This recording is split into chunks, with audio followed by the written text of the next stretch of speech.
नमस्कार मित्रांनो, तुमचं स्वागत आहे आपल्या यूट्यूब चॅनलवर। आज आपण एक महत्त्वाची बातमी घेऊन आलो आहोत, लाडकी बहीण योजना आणि तिच्यातील नव्या नियमांबद्दल। जर तुम्ही या योजनेचे लाभार्थी असाल किंवा भविष्यात अर्ज करणार असाल तर हा व्हिडिओ पूर्ण पहा। चला तर मग सुरुवात करूया। लाडकी बहीण योजनेचे नियम। पीएम किसान आणि नमोच्या लाभार्थी महिलांना केवळ 500 रुपये महिना। लाडकी बहीण योजना गरीब महिलांसाठी सुरू करण्यात आली होती असं स्पष्टीकरण राज्याचे उपमुख्यमंत्री अजित पवारांनी दिलंय।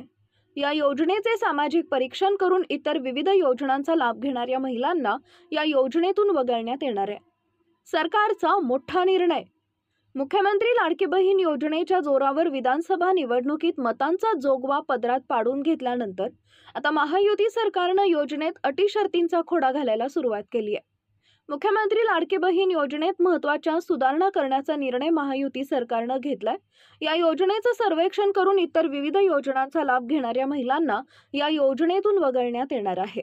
तसेच ज्या कुटुंबाचं वार्षिक उत्पन्न 2,50,000पेक्षा अधिक आहे अशा कुटुंबातील महिलांना या योजनेतून लाभ दिला जाणार नाही। त्यामुळे या योजनेस मोठ्या प्रमाणावर महिला अपात्र ठरणार आहेत। लाडकी बहीण योजना कुणासाठी? उपमुख्यमंत्री अजित पवार यांनी सांगितले की शेतकाम करणाऱ्या महिला, झाडू पोछा करणाऱ्या महिला, धुणी भांडी करणाऱ्या महिला, स्वयंपाक काम करणाऱ्या महिला, झोपडपट्टीतील महिला, भाजीपाला विक्री करणाऱ्या महिला यांच्यासाठी लाडकी बहीण योजना आणली होती। त्यामुळे ज्या महिलांना आधीच इतर योजनांचा लाभ मिळतो त्यांना आता या योजनेतून बाहेर काढण्यात येणार आहे।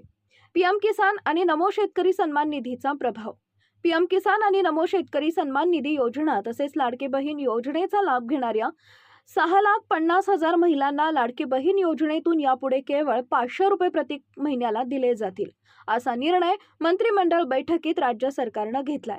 नवीन नियम काय? योजनेत पात्र झालेल्या महिलांना नवीन आधार जोडणी केलेल्या लाभार्थी महिला यापुढे जुलैपासून लाभास पात्र ठरणार नाहीत। अर्ज मंजूर झालेल्या पुढच्या महिन्यापासून लाभ देण्यात येणार आहे।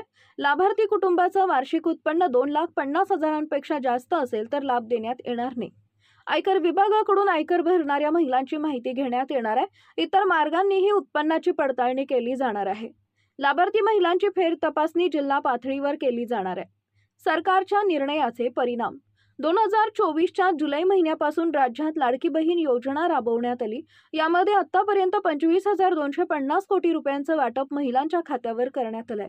परंतु आता मात्र या योजनेचा लगाम आवळण्याचा निर्णय राज्य सरकारनं घेतलाय। महिलांवर होणारा परिणाम। या योजनेसाठी 2,63,00,000 महिलांनी नोंदणी केली। त्यापैकी 2,41,00,000 महिला पात्र झाल्या। परंतु अद्यापही 11,00,000 महिलांच्या अर्जाची तपासणी आहे। तसेच 11,00,000 अर्जाचं आधार लिंक रखडलेलं आहे। या निर्णयामुळे अनेक महिलांना आर्थिक फटका बसणार आहे। सरकारनं घेतलेला हा निर्णय योग्य आहे की अयोग्य यावर आता मोठी चर्चा होण्यास शक्यता आहे। जर हा व्हिडिओ तुम्हाला उपयुक्त वाटला असेल तर लाईक करा, तुमची मतं कमेंटमध्ये सांगा आणि चॅनल सबस्क्राईब करायला विसरू नका। पुढील अपडेटसाठी बेल आयकॉन दाबा। आम्ही लवकरच नवीन माहिती घेऊन येऊ। धन्यवाद।